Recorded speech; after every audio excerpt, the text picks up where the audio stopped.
Hello friends. Today I'd like to touch on the topic of the overall design concept of our characteristic systems.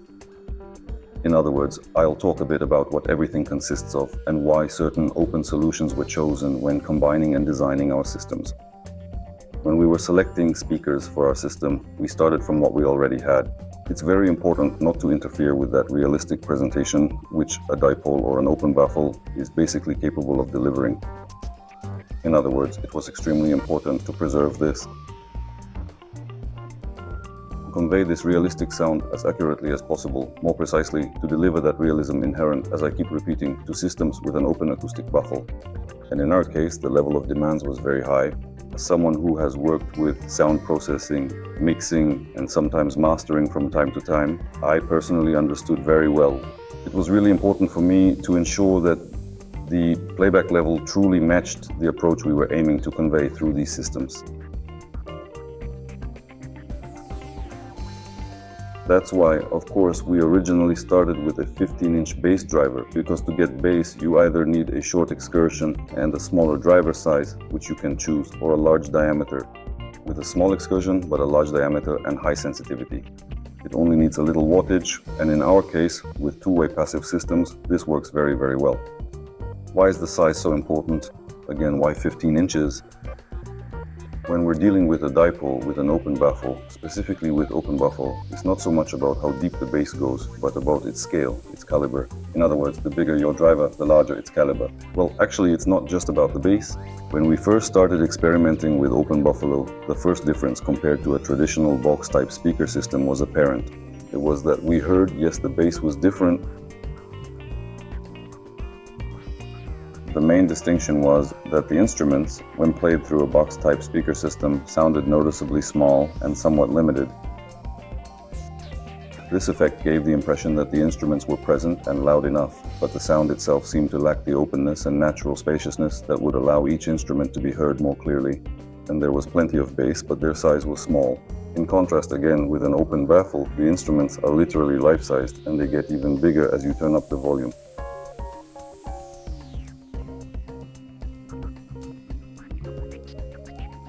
As for the tweeter, in the case of, for example, the Atmo model, it's important for the tweeter to open up the high-frequency segment. We weren't tied to any brands or anything like that, or to anything else. We just started our search from there.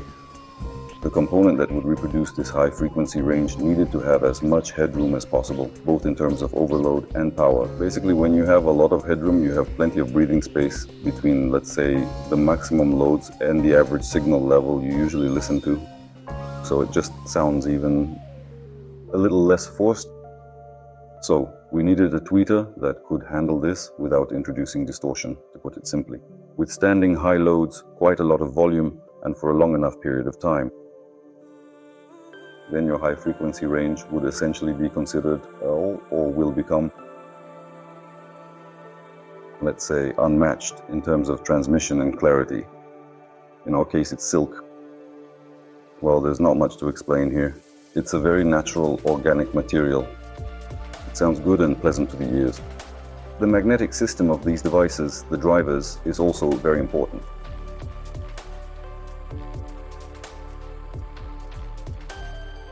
The design of the magnets in both of these models is rather compact. That is, it's not a very powerful motor on its own. This allows the driver in an open baffle to play a bit more. It has higher Q, if that means anything to anyone, and this lets the driver produce lower frequency bass that's less tight, so to speak. In the case of an enclosure, for example, that would be very bad, because then the bass would probably be poorly controlled, boomy, and poorly damped. But in the case of an open baffle, this is the golden mean, the golden combo. Good, just enough to provide everything that's needed in the bass response. Due to its small size, if it were bigger, it would have more driver artifacts. That is, its Q would be higher. The driver might be controlled better, maybe even much better. But in the case of an open baffle, we would end up with dry, lacking bass. A very dry response. That's why we chose models with a visible small magnet to achieve this kind of bass response. As for the high frequency and mid frequency segment, for example, in the Atma model, this is the high frequency segment. Although the tweeter plays very low for us, it's cut off at a low point, meaning it even covers the mid-range quite well. And in the parallel model, the coaxial driver is also responsible for the mid and high frequencies, and it also uses a neodymium magnet. Why is that? Because at such high frequencies we wanted to achieve good damping. A good damping factor, good control, fast response, good impulse, and good feedback. Because that's important. This is the high-end segment, and here, in this frequency range, there is a lot of information contained. That's why it was critically important for us that this range was well zoned, well transmitted, well articulated, and easy to read. For that, a good damping factor was needed, preferably. So, if we talk about the numbers for ferrite, a ferrite magnet, it would have to be a large magnet for such purposes. That's why we use a neodymium magnet. It has a more compact size while maintaining the same properties as a large ferrite magnet. Of course, I'm simplifying things here. The processes are actually a bit more complex. So what we get is this kind of combination, this symbiosis of magnetic systems. In our case, specifically in our implementation, there can be a lot of different variations, but here we're talking about our particular system. This gave us the balance we were aiming for. Very high quality sound reproduction, very high quality transmission of this. The realistic nature of sound inherent in all open plan meeting rooms, but with slightly more options than this, it could be done in a very simple way.